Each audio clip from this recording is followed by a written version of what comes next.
After a tour of the Saar-Moselle Triangle with the son of a 319th Medical Battalion officer, I decided to do some more research in the area where the attack on Orscholz by 1st Battalion, 301st Infantry Regiment was repulsed by the Germans defending the town. I drove to Obertunsdorf, parked the car and strolled through the small hamlet, making my way to the cemetery.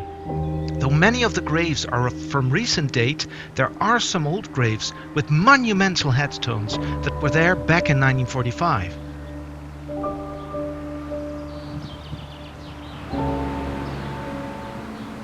First Battalion started the attack from the small hamlet of Obertunsdorf just after midnight of 19 to 20 January 1945. It snowed as the men from 1st Battalion assembled in the streets of Obertunsdorf.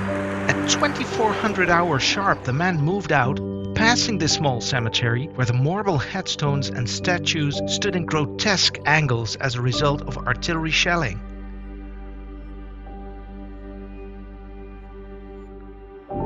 Moving further south, the men left the road and went down a steep slope near where the Ölmühle, the oil mill, is situated.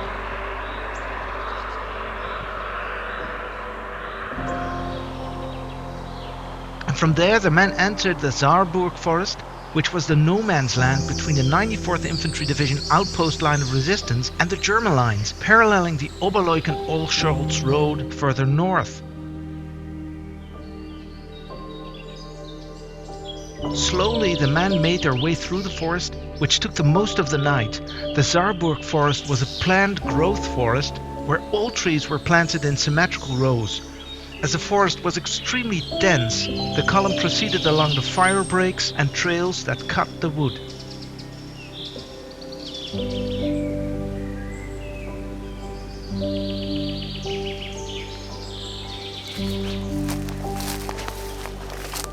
I continued working my way furthest north, avoiding the large military munitions depot situated in the forest center. This is the approximate area where the troops from 3rd Battalion, 301st Infantry covered the flank of the attack.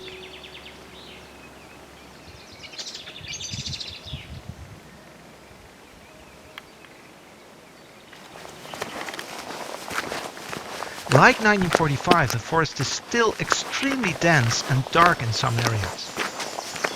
Back in 1945, the northern edge of the forest was several hundred feet south of the Oberleuken-Orscholz road, and when the men reached the forest edge, they could make out a light forest north of the road and an anti-tank ditch just south of it, in front of them.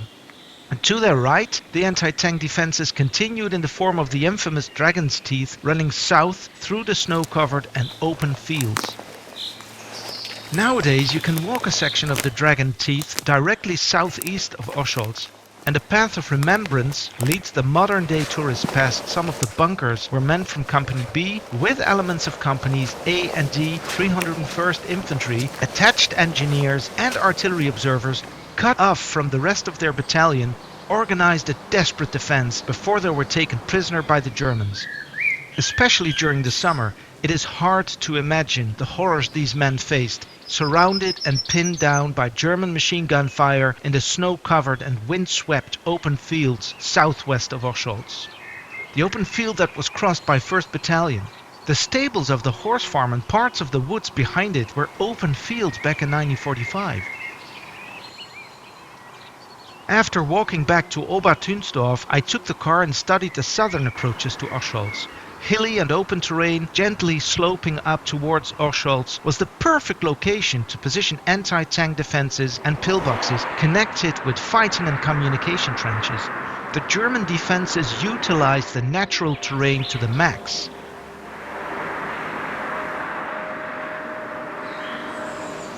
The Steinbach creates a deep draw running north to Tunsdorf and Nohm to the Saar River. Its confluence is just south of the hairpin bend in the Saar River. This draw forms the start of the anti-tank defenses south of Orscholz.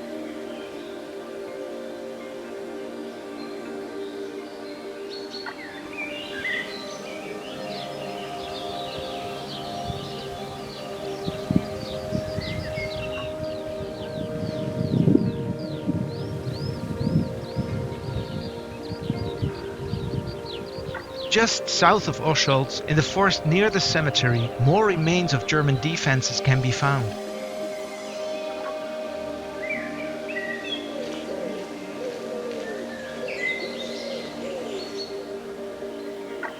Eventually, these were destroyed after US troops captured Orscholz on 20 February 1945.